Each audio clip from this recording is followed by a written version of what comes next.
ऐसे नहीं चीखना है। रुकिए। उसकी आवाज में हल्की सी सख्ती थी, लेकिन आंखों में चिंता साफ झलक रही थी। सामने खड़ी लड़की जोर जोर से चिल्ला रही थी, जैसे अपने अंदर का सारा डर बाहर निकाल देना चाहती हो। उसने धीरे से कहा, कभी तो दिल को आजाद कीजिए। बस एक बार के लिए हमारी बात मान लीजिए। चलिए। उसकी आवाज अब नर्म थी, जैसे वो उसे किसी अंधेरे से निकालकर रोशनी की तरफ ले जाना चाहता हो। वो दोनों थोड़ी दूर तक खामोशी में चलते रहे। हवा में ठंडक थी और आसमान में बादल बिखरे हुए थे। अचानक उसने ऊपर इशारा करते हुए कहा, देखिए, जिंदगी खूबसूरत है। लड़की ने हैरानी से उसकी तरफ देखा, जैसे वो उसकी बात समझ नहीं पा रही हो। वो मुस्कुराया और बोला, आपने कभी बादलों में जानवरों की शक्लें नहीं देखी क्या? उधर देखिए ना। लड़की ने सिर उठाया। कुछ पल तक चुपचाप आसमान को देखती रही, फिर बोली, कभी नहीं। वो हल्का सा हंसा। यही तो गलती है। कोई बात नहीं, आज से शुरुआत करते हैं। देखिए, वो घोड़ा लग रहा है। लड़की की आंखों में पहली बार हल्की सी चमक आई। सच में, बादलों के बीच एक आकृति घोड़े जैसी दिख रही थी। वो कुछ पल के लिए अपने डर, अपनी परेशानियों को भूल गई। हवा में एक अजीब सा सुकून था। लेकिन तभी अचानक एक तेज आवाज ने उस पल को तोड़ दिया। अरे, अरे, आपने हमारा नुकसान कर दिया। सारे फूल तोड़ दिए। दोनों चौंक कर पीछे मुड़े। सामने एक बुजुर्ग आदमी गुस्से से कांप रहा था। जमीन पर टूटे हुए फूल बिखरे थे। शायद चलते चलते अनजाने में उनके कदम फूलों पर पड़ गए थे। लड़की घबरा गई। माफ कीजिए चाचा जान, हमसे गलती हो गई। लेकिन बुजुर्ग का गुस्सा कम नहीं हुआ। रुको, रुको, छोड़ेंगे नहीं। उसकी आवाज इतनी ऊंची थी कि आसपास के लोग भी इकट्ठा होने लगे। वो लड़का तुरंत आगे आया। सर, ये लीजिए पैसे। उसने जेब से कुछ नोट निकालकर आगे बढ़ाए। लड़की ने घबराकर कहा, चलिए सर, पिटेंगे हम। वो माहौल अचानक हल्के मजाक से निकलकर तनाव में बदल चुका था।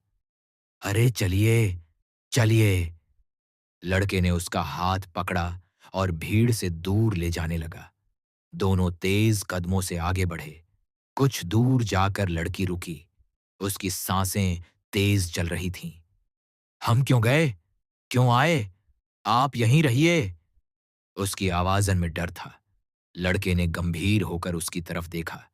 हम आपको अकेले जाने देंगे? आइए। किस लिए? उसने कांपती आवाज में पूछा। वो कुछ पल चुप रहा, फिर धीमे लेकिन सख्त लहजे में बोला, सस्पेंस के लिए। अगर सैद की जान को खतरा है यहां, तो हमें भी खतरा पड़ सकता है। लड़की की आंखें फैल गईं। क्या मतलब? वो इधर उधर देखने लगा, जैसे किसी पर शक हो। मुझे लगता है कोई हमें देख रहा है। और ये फूलों वाला मामला शायद सिर्फ इत्तेफाक नहीं था। अब तक जो कहानी बादलों और घोड़े की मासूमियत से शुरू हुई थी, वो अचानक एक रहस्यमयी मोड़ ले चुकी थी। हवा में अब सुकून नहीं, बल्कि डर घुल चुका था। दूर कहीं किसी के कदमों की आहट सुनाई दी और दोनों ने एक साथ पीछे मुड़कर देखा। आगे के भाग में खुलासा होगा कि सईद पर मंडरा रहा खतरा असल में क्या है और कौन है जो हर पल उनकी हर हरकत पर नजर रख रहा है। पीछे मुड़कर देखने पर वहां कोई साफ दिखाई नहीं दिया, लेकिन कदमों की आहट अब भी हवा में तैर रही थी। लड़की का दिल जोर जोर से धड़क रहा था। उसने धीरे से कहा, आपने सुना ना, कोई था यहां? उसकी आवाज फुसफुसाहट से भी धीमी थी। लड़के ने चारों तरफ नजर दौड़ाई। सड़क लगभग खाली थी। दूर दूर तक सिर्फ पेड़ों की लंबी परछाइयां थीं, जो ढलती शाम के साथ और गहरी होती जा रही थीं। उसने उसका हाथ कसकर पकड़ा और बोला, डरिए मत, लेकिन सतर्क रहिए। आपने अभी जो कहा, सैद की जान को खतरा है, ये सब क्या है? लड़की ने कांपती आवाज में पूछा। वो कुछ पल चुप रहा, जैसे सोच रहा हो कि कितना सच बताए। फिर बोला, 2 दिन पहले सैद को एक अजीब सा मैसेज मिला था। उसमें सिर्फ एक लाइन लिखी थी, जिन फूलों को तुमने बचाया है वही तुम्हें डुबो देंगे। लड़की की आंखें फैल गईं। फूल? लेकिन अभी जो हुआ? हां, उसने गंभीर होकर कहा। मुझे डर है कि ये सब यूं ही नहीं हुआ। जिस जगह हम खड़े थे वो सैद के पुराने केस से जुड़ी है। कौन सा केस?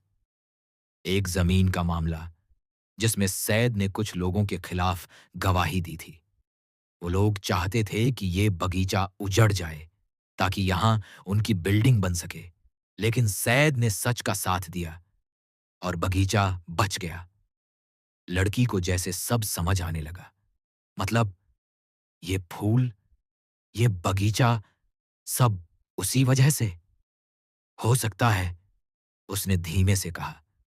और अगर वो लोग सच में बदला लेना चाहते हैं तो निशाना सिर्फ सैद नहीं होगा।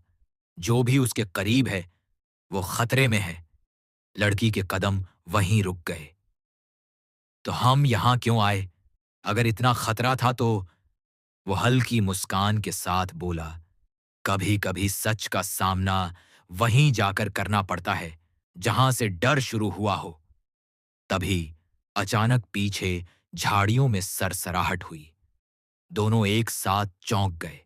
उसने तुरंत लड़की को अपने पीछे कर लिया। कौन है वहां? उसकी आवाज अब पहले जैसी नरम नहीं थी।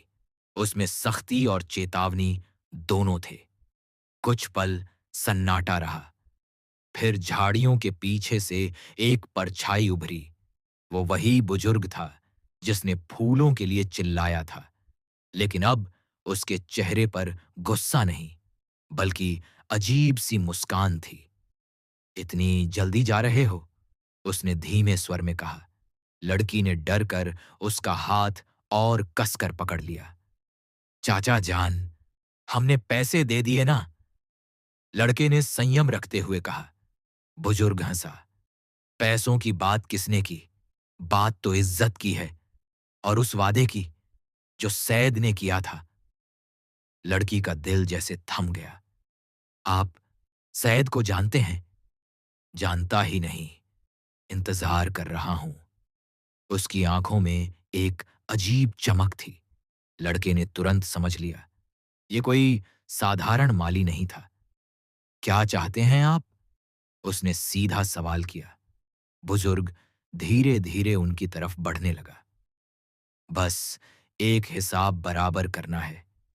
सैद ने जिन लोगों का सपना तोड़ा, आज उसी बगीचे में उसका चैन टूटेगा। सच बोला था। बुजुर्ग ने उसकी बात काट दी। सच कभी कभी बहुत महंगा पड़ता है बेटी। हवा अचानक भारी लगने लगी। दूर आसमान में बादल घिर आए थे। वही बादल जिनमें कुछ देर पहले घोड़ा दिख रहा था, अब किसी डरावनी आकृति जैसे लग रहे थे। लड़के ने धीमे स्वर में लड़की से कहा, पीछे हटिए, और जैसे ही मैं इशारा करूं, भाग जाइए। नहीं, उसने तुरंत मना किया। आपको अकेला छोड़कर नहीं जाऊंगी। बुजुर्ग ने जेब से कुछ निकाला। वो एक छोटा सा पुराना फोन था। उसने किसी को कॉल मिलाया और सिर्फ एक शब्द कहा, आ गए। लड़के की सांसें तेज हो गईं। हम फंस चुके हैं। लड़की की आंखों में डर साफ था, लेकिन इस बार उसमें हिम्मत भी थी। अगर सैद खतरे में है तो हमें उसे बचाना होगा। अचानक दूर से बाइक की आवाज सुनाई दी। एक नहीं, दो, शायद तीन। बुजुर्ग मुस्कुराया। अब खेल शुरू होगा। हवा में धूल उड़ने लगी। बाइक की हेडलाइट्स उनकी तरफ बढ़ रही थीं। लड़के ने लड़की का हाथ कसकर पकड़ा और फुसफुसाया, जो भी हो, अब पीछे नहीं हटेंगे। और उसी पल बगीचे की शांति पूरी तरह टूट गई। आगे के भाग में सामने आएगा कि बाइक पर कौन लोग हैं और क्या सैद सच में इस जाल में फंस चुका है। लड़की ने घबराकर कहा, यह सब गलत है। सैद ने तो बाइक की हेडलाइट्स अब बिल्कुल सामने थीं। तेज रोशनी उनकी आंखों पर पड़ी और कुछ पल के लिए सब धुंधला हो गया। हवा में उड़ती धूल, दिल की तेज धड़कन और चारों तरफ पसरा अंधेरा, सब मिलकर उस पल को और भी डरावना बना रहे थे। 3 बाइक्स आकर ठीक उनके सामने रुकीं। हर बाइक पर 2-2 लोग बैठे थे। चेहरों पर काला कपड़ा बंधा हुआ, आंखों में सख्ती। लड़की का गला सूख गया। उसने धीमे से कहा, ये लोग कौन हैं? लड़के ने जवाब नहीं दिया, लेकिन उसका हाथ और कस गया। वो समझ चुका था कि अब बात सिर्फ धमकी की नहीं रही। बुजुर्ग माली आगे बढ़ा, यही हैं वो लोग जिनकी वजह से हमारा सपना टूटा। बाइक्स में से एक आदमी उतरा। उसने धीरे धीरे कदम बढ़ाते हुए कहा, सैद कहाँ है? लड़के ने सीधा जवाब दिया, हमें नहीं पता। वो आदमी हंसा, लेकिन उसकी हंसी में मजाक नहीं, खतरनाक ठंडापन था। झूठ मत बोलो, वो इसी रास्ते आने वाला है और तुम दोनों उसके बहुत करीब हो। लड़की की आंखों में डर तैर गया। आप लोग क्या चाहते हैं? सिर्फ इंसाफ, आदमी ने कहा। जिस दिन सैद ने कोर्ट में हमारे खिलाफ गवाही दी, उसी दिन उसने अपने लिए ये रात तय कर ली थी। लड़के ने गहरी सांस ली। अगर आप लोग सोचते हैं कि डराकर सच बदल देंगे, तो गलत सोच रहे हैं। उस आदमी ने गुस्से में उसका कॉलर पकड़ लिया। बहुत हिम्मत है तुम में, लड़की चिल्लाई। छोड़ दीजिए उन्हें। उसी पल अचानक दूर से कार के ब्रेक की तेज आवाज आई। सबकी नजरें एक साथ मुड़ी। सड़क पर एक सफेद कार आकर रुकी थी। दरवाजा खुला और बाहर उतरा सईद। लड़की की आंखों में राहत और डर दोनों एक साथ आ गए। सैद! सैद ने चारों तरफ देखा। सामने खड़े लोग, काला कपड़ा, बुजुर्ग की मुस्कान, सब समझते उसे देर नहीं लगी। वो शांत कदमों से आगे बढ़ा। तो आखिर तुम लोग सामने आ ही गए, बुजुर्ग ने कहा। तुम्हें लगा था हम भूल जाएंगे? सईद ने सीधा जवाब दिया, मैंने सच कहा था और आज भी कहूंगा। वो आदमी जिसने लड़के का कॉलर पकड़ा था बोला, आज सच की कीमत चुकानी पड़ेगी। सैद ने उसकी तरफ देखा। कीमत मैं दूंगा, इन्हें छोड़ दो। लड़की चौंक गई। नहीं, हम। सैद ने हाथ उठाकर उसे रोक दिया। तुम दोनों यहां से चले जाओ, हम आपको अकेला छोड़कर नहीं जाएंगे, लड़के ने सख्ती से कहा। बाइक पर बैठे दूसरे आदमी ने जेब से कुछ निकाला। वो चमकती हुई धातु थी। चाकू। हवा जैसे जम गई। लड़की की सांस अटक गई। ये लोग पागल हैं, सैद ने एक कदम आगे बढ़ते हुए कहा। अगर तुम्हें बदला लेना है तो मुझसे लो, लेकिन किसी और को, बुजुर्ग ने ठंडी आवाज में कहा, बदला अकेले नहीं लिया जाता, दर्द सबको महसूस होता है। अचानक एक बाइक वाला सैद की तरफ झपटा। सब कुछ इतनी तेजी से हुआ कि समझने का मौका नहीं मिला। लड़के ने तुरंत आगे बढ़कर उसे धक्का दिया। दोनों जमीन पर गिर पड़े।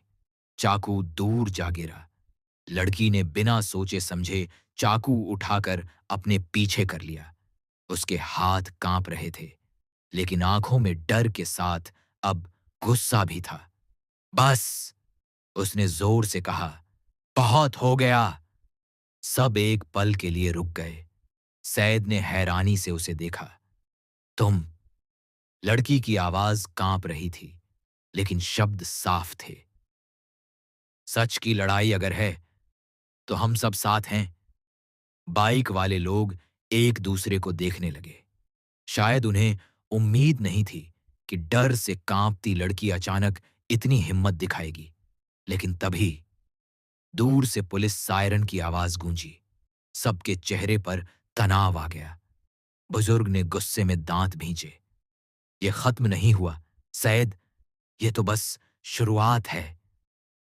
बाइक वाले जल्दी जल्दी अपनी बाइक्स पर चढ़े और अंधेरे में गायब हो गए। सड़क पर अब सिर्फ सन्नाटा था और चारों की भारी सांसें। लड़की के हाथ से चाकू गिर गया। वो वहीं बैठ गई। सैयद उसके पास आया।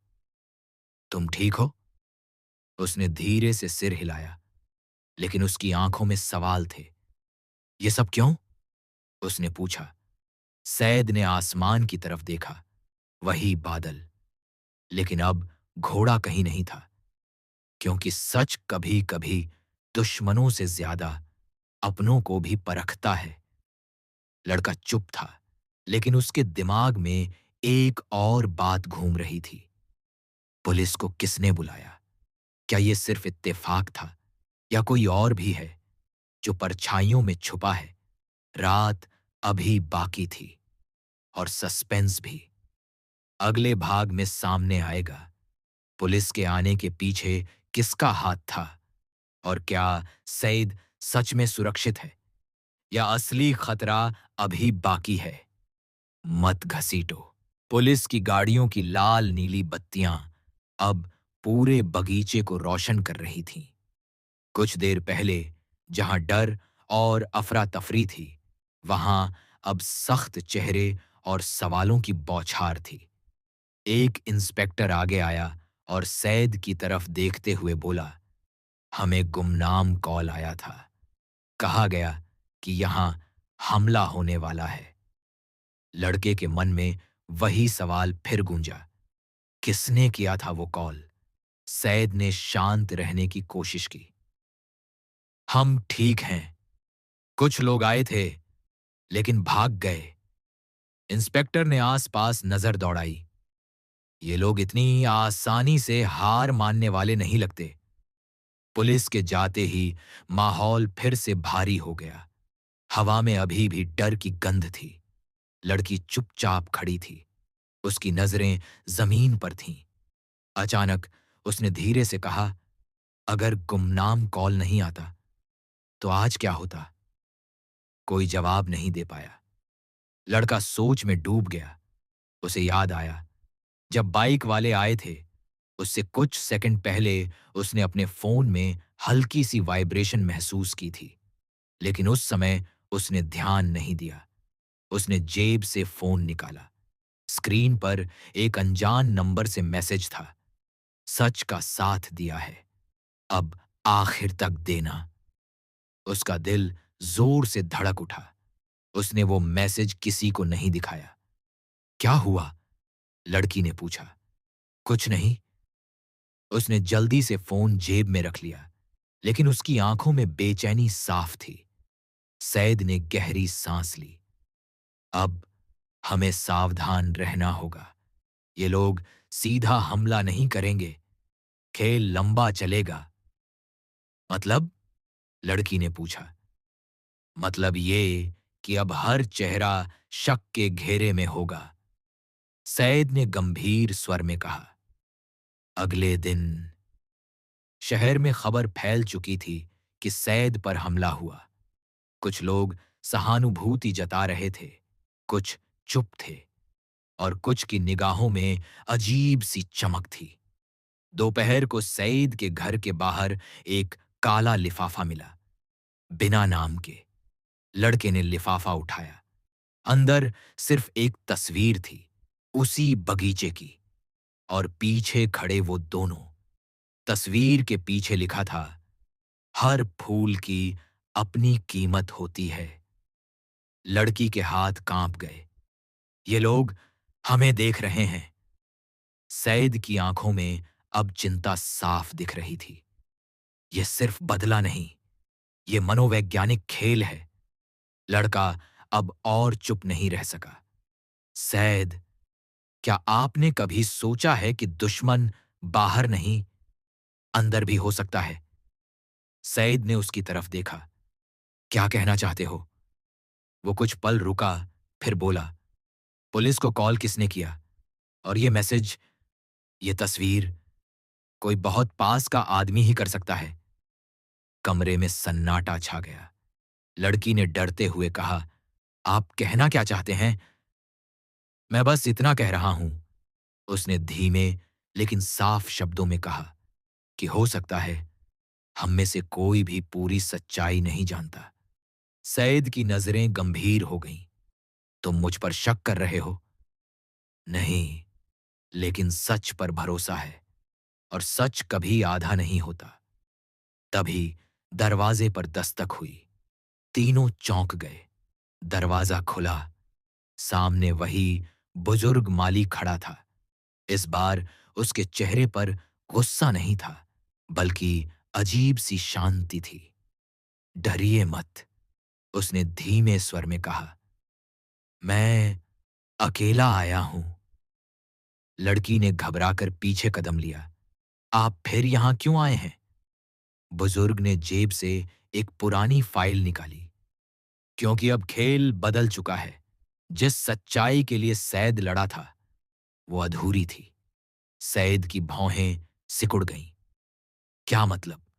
बुजुर्ग ने फाइल उसकी तरफ बढ़ाई। जिस जमीन के केस में तुमने गवाही दी, उसमें असली गुनहगार कोई और था, और जिसने तुम्हें सबूत दिए, वही असली खिलाड़ी है। लड़के का दिल जैसे थम गया। कौन? उसने तुरंत पूछा। बुजुर्ग ने उसकी आंखों में देखते हुए कहा, वही जिसने पुलिस को कॉल किया।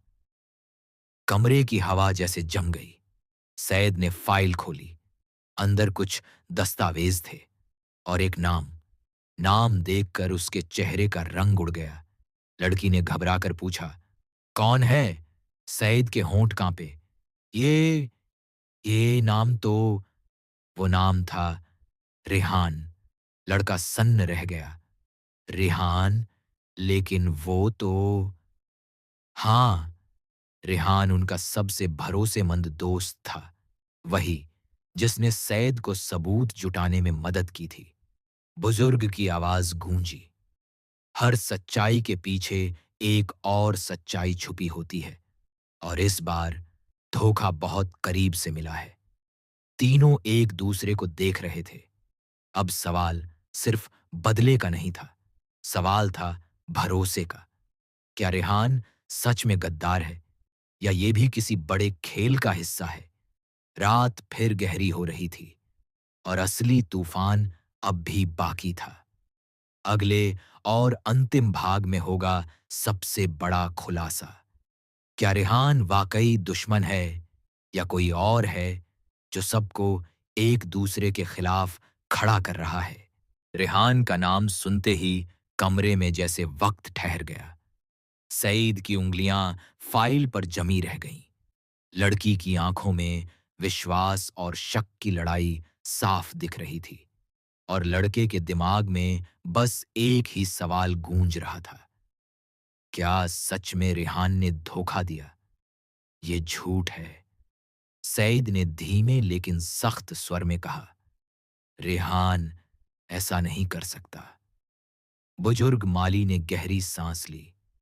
सच कभी आसान नहीं होता, लेकिन अगर यकीन नहीं, तो आज रात ही उससे मिल लो।